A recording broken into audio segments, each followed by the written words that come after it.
everybody, welcome to Seattle Refined. I'm Gord Swanson. We're at Pike Place Market today. Well, today we want to bring a little happiness into your home. So we are showcasing some of our favorite stories that just make us feel good and obviously remind us that there are so many things to be grateful for. This first one really hits close to home for our KOMO News family.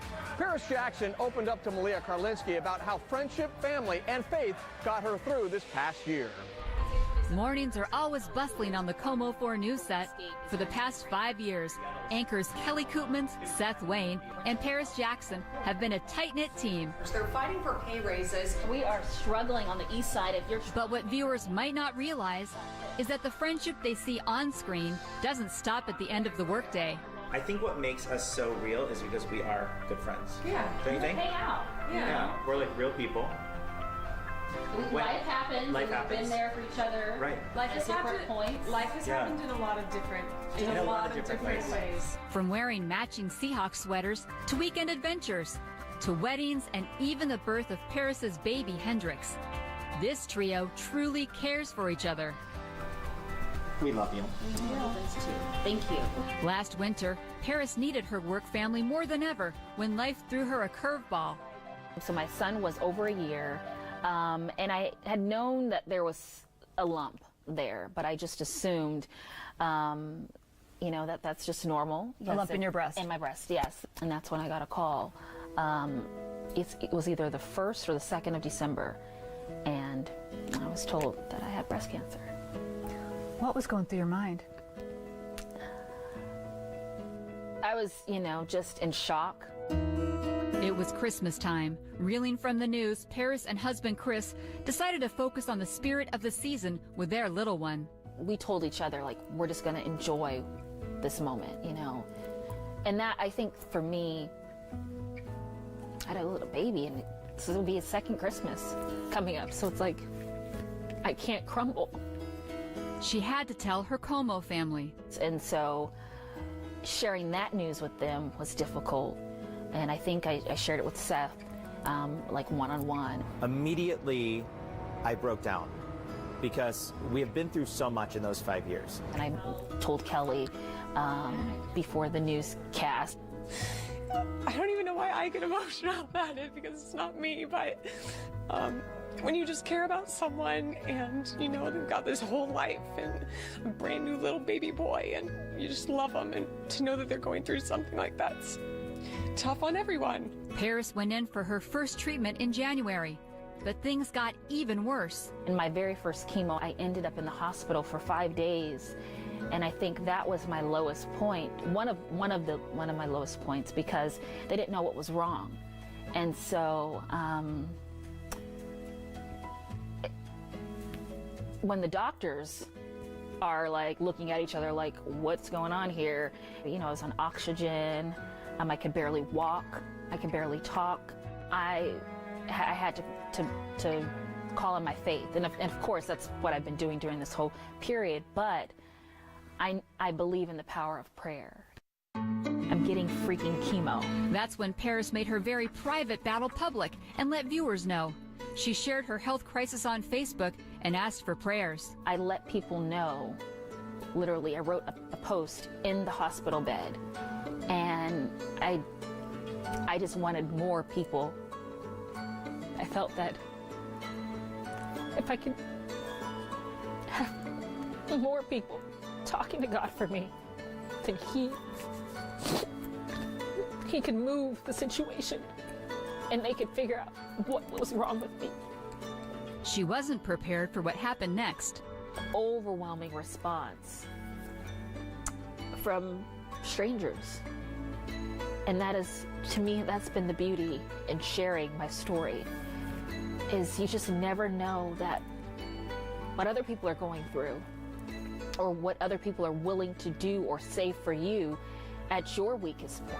After 5 long days, her doctors realized Paris was having an allergic reaction to her chemotherapy. The news only made her more determined to beat cancer. I would survive this, but it was just going to be a long road. Let's talk about the hair, because that's a big thing for women. You lost your hair during the chemotherapy. 15th day since I've had chemo. I don't know,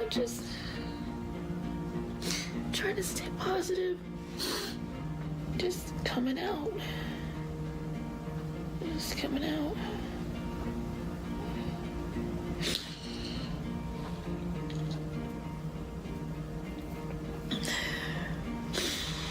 Can you hold your head straight, please? Paris asked her husband to shave her head.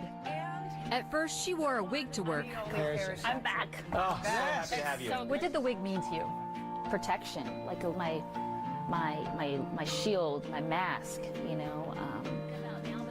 I could hide behind that. But at the same time, at the end of the day, the hair does not make you or break you.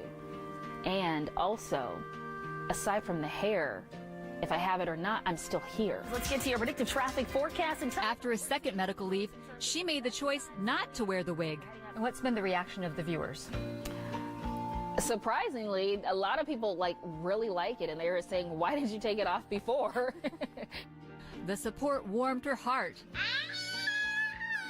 Now a toddler, Hendrix loves his mom's new do. Paris also got encouragement from Good Morning America anchor and cancer survivor Robin Roberts. Focus on the fight, not the fright, okay? You've got so many people who love you and believe in yourself and believe in him, that this too shall pass. we're still monitoring. For 4 grueling months, Paris worked while undergoing chemotherapy. Hello, everyone. I just wanted to send you a quick note, let you know that I am doing well. Paris snapped a photo at the end of each treatment, a testament to her strength. And through it all, her Como family stood by her side. She is an amazing woman who has been through hell and back. And she's on her upward journey, and we continue to be there right along with her. Do you feel like your friendship, all of you have such a close friendship, do you feel like that's been important in her healing? I would hope so. You know, I know that people say it all together all the time. You know, we all are a news team, and we're a family, and we're friends, and we love each other. And you know, that is 100% true. But She recently wrapped up her last chemo treatment in May. Now Paris is opening up about a very personal decision in the hope it will help others. A lot of people don't know, but I had a mastectomy on one breast, and then I had reconstructive surgery 6 days later, so that's why I was gone for my second medical leave. That has cleared. 1 year from now, radiation's in the rearview mirror. What's happening in Paris Jackson's life? New experiences, new places that I want to go to. My son's going to be older. He's probably going to be ripping and running like more than he already is. You know, just so much more life to live. So I'm just looking forward to all of it. Get a hug. Thank you for sharing your story. Here's an update from Paris. She completed radiation in October and says she's now in remission. We are so happy to hear that. Shadow Refined is just getting started.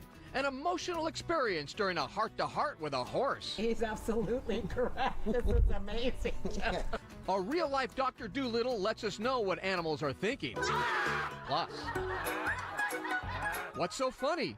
We take you to a Seattle club where laughing is serious business and could help you live longer. We'll be right back.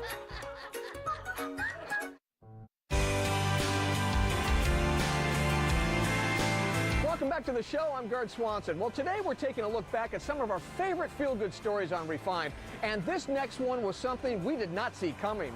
We recently met a woman who says she could communicate with animals, and whether you're a skeptic or not, you have to admit the interaction is a powerful experience for pet lovers. Like many pet owners, Joan Ranquet adores animals, but her connection runs deeper than most. For her, it's more than companionship. She can communicate with them too. I talk to dogs and cats, of course, and I also take people on wildlife trips. So sometimes we talk to lions, sometimes we talk to lemurs, sometimes we talk to dolphins, whales. But don't call Joan a pet psychic. She's an internationally renowned animal communicator, a real-life Dr. Dolittle, with a skill that she says anyone can learn. Well, animal communication is telepathy, which is the transference of pictures, words, and feelings. So I always tell people the first step is being able to really quiet your mind and getting a sense from the animals. Usually it starts in feelings, and allowing the pictures and the words to come in. For the most part, Joan helps people learn more about their pets. He thinks he's your soulmate. He knows he is. It's gonna make me cry. Of course, there are skeptics in the world, so we wanted to see what Joan could really do. We followed her to a unique appointment at Legacy Hunters and Jumpers in Woodinville. Legacy is a special place. Legacy is a training facility, home to many special horses, including Coaster. He's a decorated champion horse who now teaches riding in his later years, and there's one other thing. So Coaster has a friend that he lives with that helps him with his anxiety, named Buttercup, and she's a goat. They live together 24/7 in the stall, and they go out into a paddock together and play. Coaster has also impacted many lives, like Valerie Young's. Coaster is very special. I think I'm special to him too. He is such a kind soul. When I got back into riding after being off for 6 years, he was so patient and he gave me my confidence to ride again. But Valerie wants to connect with Coaster even more. That's why she's called on Joan for some help. I've known Joan for many years. She's world-renowned. She writes books. I just want him to say that he's happy with all of us, and I want him to talk about his buddy.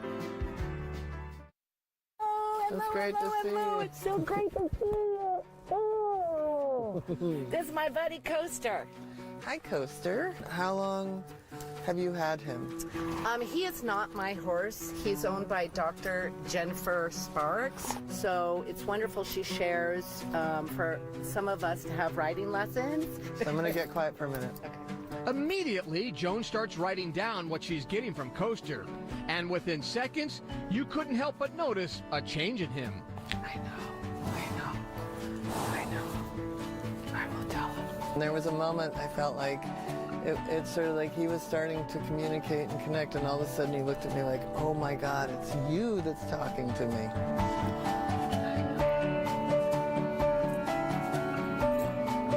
A lot of times when an animal gets to finally tell their story, they have a big relaxation, a big release. Because imagine they never get to talk. Well, just knowing this horse, watching him release and watching him, I can just tell. Like that. I mean, I think he's really grateful for the time he gets to spend with you. He said that you do come a little busy in your mind. And he helps me. Yeah. And he said that the one thing that he knows when you're a little bit tense is that you tend to twist your upper body a little bit to the right. Your left thigh is a little bit stronger. He's absolutely correct. This is amazing. Yeah. Well, they could train us for sure. Did he talk about Buttercup? He did. I mean, Buttercup is part of why he feels like he's taken care of in the world. Like he's safe. His life is better with Buttercup. Does that help? Yeah. I mean, I just wanted to know. I mean, I felt all along that he loves his job. I just wanted to know. You know, he would rather do this any day of the week than get a bunch of blue ribbons. This is the blue ribbon job. What he gives me when I leave this barn, the joy, I mean, it makes me almost cry what this horse does for me. Yeah. Seriously. As you can see, these sessions can have an emotional impact on people. Not just the owner, but Joan too. Interaction with animals is especially our domesticated animals, is putting us back in nature and makes my heart warm. I mean, it just makes me super happy. Okay. Thank you. Thank you, Joan. Oh, I loved it. You nailed it. To learn more about Joan, the animal communicator, head to SeattleRefined.com. Coming up. I saw the flyer about laughter therapy. And then, oh, I like this idea. The Seattle club that proves laughter really is the best medicine. We'll be right back.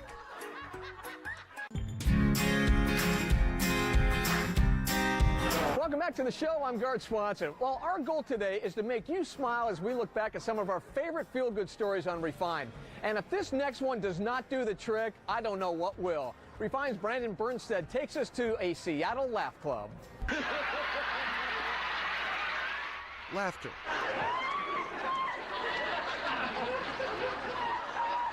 It's distinct. Well, whatever Lucy's got, it's catching. Personal. Which is as much a part of Australia. It conveys happiness and joy. It's food for the soul. But all too often, we forget to laugh, which begs the question, can we learn again? Can laughing more really change your life? I'm very, very happy, all of you, to be here. Tell me who's the first time with this club. Ask Tita Begashaw and she'll tell you the answer is yes. Tita is something of a legend at Harborview Medical Center. Her vibrant personality reverberates off the walls of the busy hospital. While her official title is Patient Services Specialist, laughter is her life's work. Laughter is universal. Laughter is contagious. Let's bring this epidemic to all human beings in the world. Her mission manifests itself twice a month when the sounds of sirens, of doctors and nurses hard at work, are temporarily drowned out by the sound of people laughing. Tita is the leader of Harborview's Laughter Group. Look at all of us, we have like different face, you know, we all beautiful when you see our art. Smile, smile and laugh, okay? They're here to laugh. A group of adults acting unapologetically like kids. Now I feel like high energy. Shake my hand, shake my hand, shake. Tita's the greatest. She's got the energy for this. She's so invigorating and so happy all the time. I've never seen anybody as happy as she is. And it just makes you want to get up and dance and enjoy life. Joy, just pure joy. To share with everybody. I just knew she was special. The thing is, Tita wasn't always this happy. There was a time when that big, bright smile was replaced by tears. She immigrated to the U.S. from Ethiopia in 1990 and moved to Seattle in 1994. That same year, her younger brother was killed in Los Angeles. She describes it as a horrible situation, one that left her searching for answers, searching for something to hold on to. I was totally lost. I don't know what to do. Finally, I was just crying down. I don't want to live my life like this. So I was looking a place to volunteer. I found Harborview. She found Harborview and never left. That volunteer position turned into a full-time job. And in 2001, I saw the flyer about laughter therapy. And then, oh, I like this idea. Very good! Yay! In that class, Tita found her calling. She became a certified laughter coach a year later. And in leading the class, a class dedicated to laughter, she found something more, a community. We have very high connection. My laughter community group is we connect very well. We love each other, we play together, and then just great friendship. When you live in the moment, make us feel good. That's the whole message. The message is the good heart living. That's the thing about this laughter class. As it turns out, it's not really about laughter at all. For Seattle Refined, I'm Brandon Bernstein. To learn more about Harborview's Laughter Group, log on to our website. Seattle Refined will be right back.